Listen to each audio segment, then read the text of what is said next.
দিন মা দিয়ে খবরিবা যা যা ঘরের ভিতরে দিবা দিন দিয়ে যা বাইরে দিবা রাত্রিয়া দিয়ে 10টায়। গত কয়েক বছর আগে ক্যাম্পের কাঁটাতারের বেড়া ভেঙে সন্তানদের এই দেশের নাগরিক করার বিভোর স্বপ্নে কক্সবাজার সদরের খুরুশকুলের কুমারিয়াছড়ায় বসতি শুরু করেন রোহিঙ্গা মোহাম্মদ সৈয়দ। কিন্তু যে সন্তানদের সুন্দর ভবিষ্যৎ গড়ার প্রত্যয়ে এত কিছু, সে সন্তানদের হাতে নিভে গেল সৈয়দের জীবনের প্রদীপ।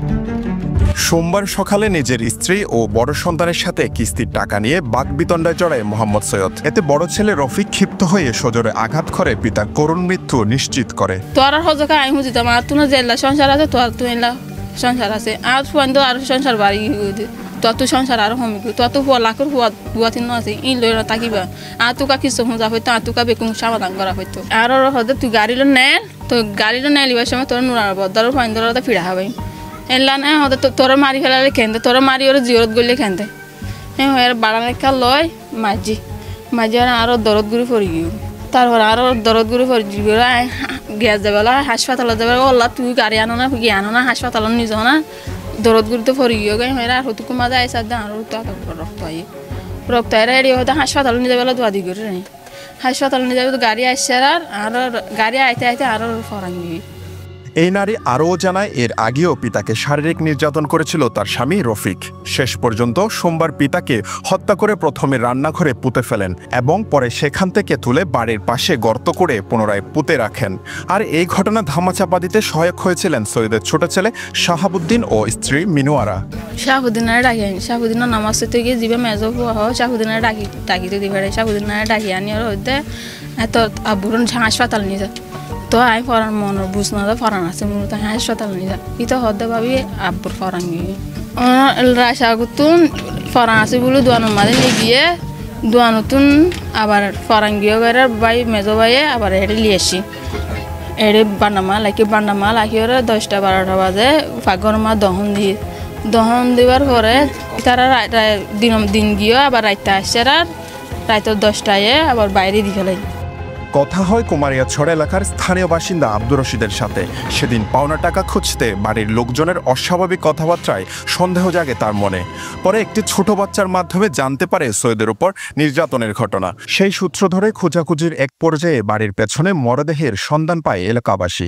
দাঙ্কুড়া স্যার এটা বাড়ি পিছিয়ে আতাবাসে স্যার উইক্কা স্যার নদেগের আর দুয়া গুড়া মাইয়া হওয়া ফুরুষ মাইয়া হওয়া গুড়া বাড়ি পিছিয়ে তো দিঘাড়াই বাড়ি ভিতর তো দিঘাটাই এটা খেলা গাছ খুদুন দিয়ে খবরের রোদতো সার দে মেডি আলবাঞ্জে মানে খবর না করিয়েছি আবার ভাঁড়া লইয়ে খুঁড়ি চাইলাম খুলি মাছি খুঁড়াম বাজি মতর রক্ত খুদি বাইরটি গন্ধ বাইরটি গন্ধ যেতে বাইরে তো গন্ধ বাইরে হাইকা দুতে হাইকা গিয়ে তো মেসাইতে রক্ত বাইর এদের মাঝে ফহাসে কি আগে করা। এটা শুধু ওই দিনের ঘটনা নয়, এর আগেও নাকি অনেকবার বলে ওনাকে আঘাত করা হচ্ছিল, বারবার বলে বাপকে মারতো আর কি। এই ঘটনার মোড় নেই অন্যদিকে। রোহিঙ্গা ক্যাম্প থেকে আসা সৈয়দের স্বজনরা দাবি করছে তার স্ত্রী পরকীয়ার জেরে বলি হতে হলো সৈয়দকে।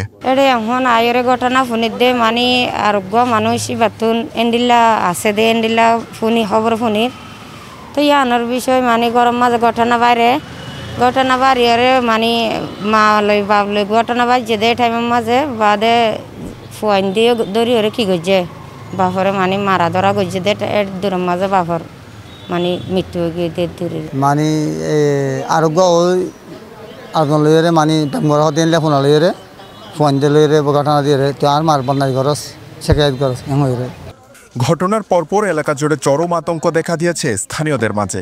সমাজের সর্বস্তরের মানুষের দাবি রোহিঙ্গাদের সেখান থেকে বিতাড়িত করে ক্যাম্পে পাঠানো হোক।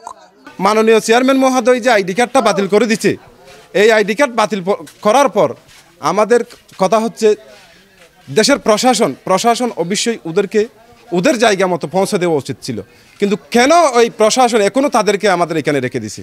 আমরা খুব সুখী আছি, ভালো আছি, কিন্তু বাইরের রোহিঙ্গারা এসে আমাদের ছেলেমেয়েদেরকে এই মোবাইলের আসক্ত করে আবার আসক্ত করে অনেক কিছু খারাপ করে আমাদের পরিবেশটা দূষিত করতেছে। এই জনপ্রতিনিধির মধ্যে নানা কৌশলে যেসব রোহিঙ্গা খুরুশকুলের নাগরিকত্ব নিয়েছে তাদের শনাক্ত করতে ইতোমধ্যে কাজ শুরু করা হয়েছে।